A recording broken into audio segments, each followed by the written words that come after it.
शुरुआत एक ऐसी हेडलाइन से करते हैं जो सुनने में ही थोड़ी चौंकाने वाली है।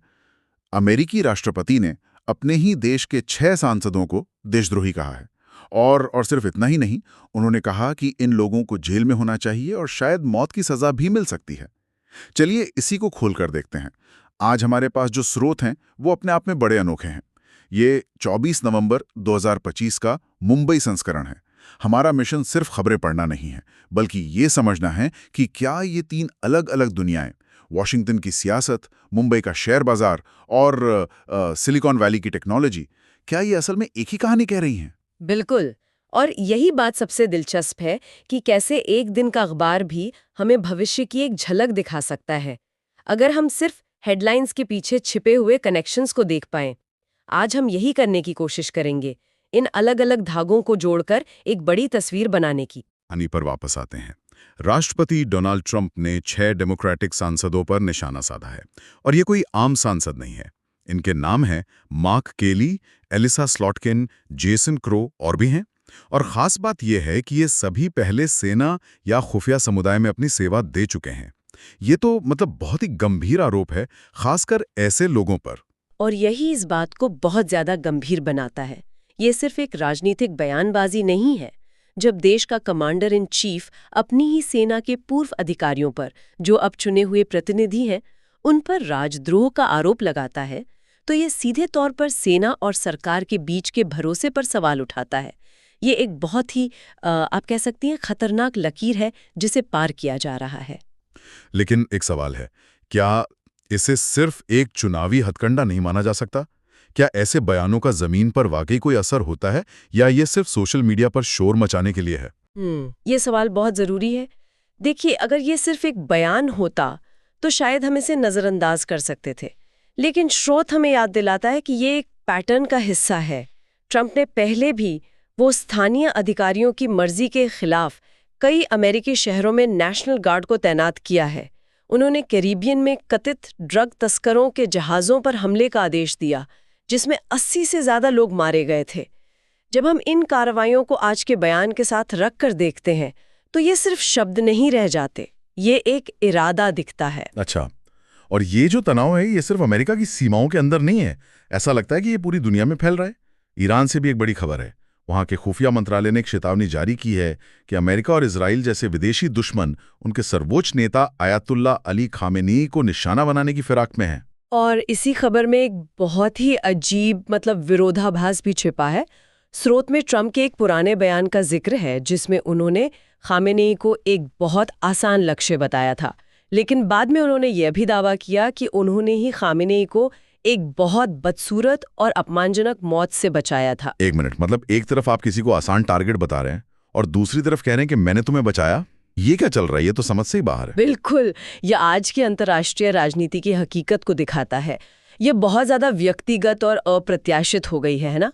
अगर हम इन सबको एक साथ देखें, अमेरिका में अंदरूनी कलह, ईरान के साथ बढ़ता तनाव, और साथ ही स्रोत में यह भी खबर है कि इजराइल लगातार हमास और हिजबुल्लाह पर हमले कर रहा है, तो एक तस्वीर उभरती है। दुनिया एक ऐसी जगह बन गई है जहां तनाव बहुत ज्यादा है और कोई भी छोटी सी चिंगारी एक बड़ी आग लगा सकती है। और इस तरह का जो जियोपॉलिटिकल रिस्क होता है, इसका सीधा असर हमारी और आपकी जेब पर पड़ता है।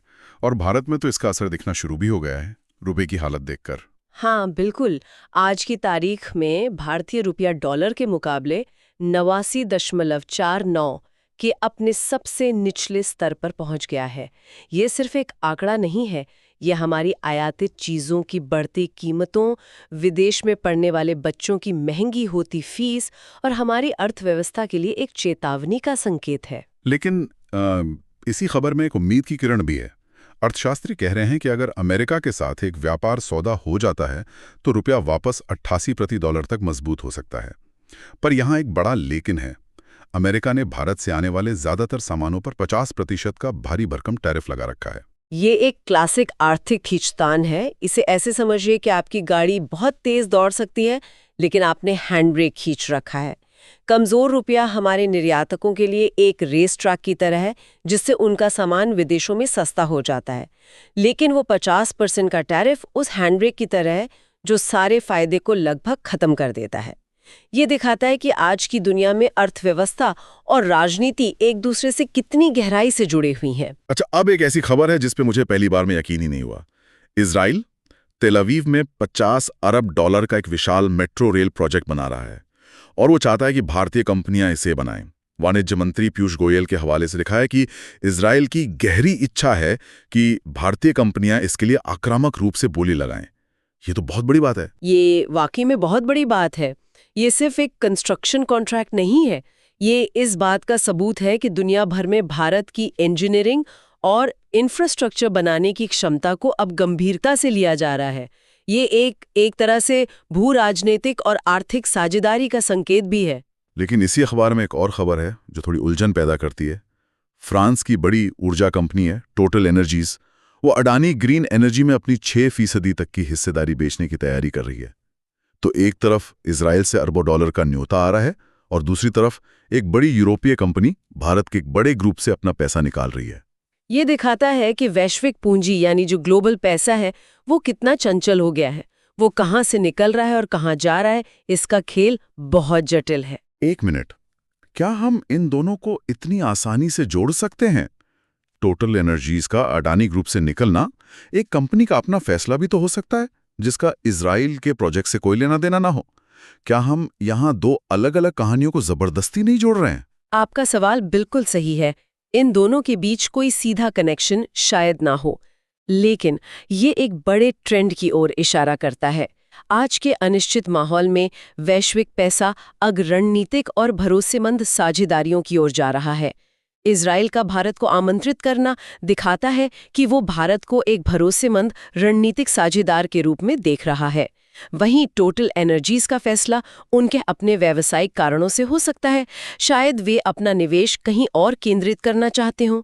तो ये दिखाता है कि दुनिया में भरोसे की धुरी बदल रही है।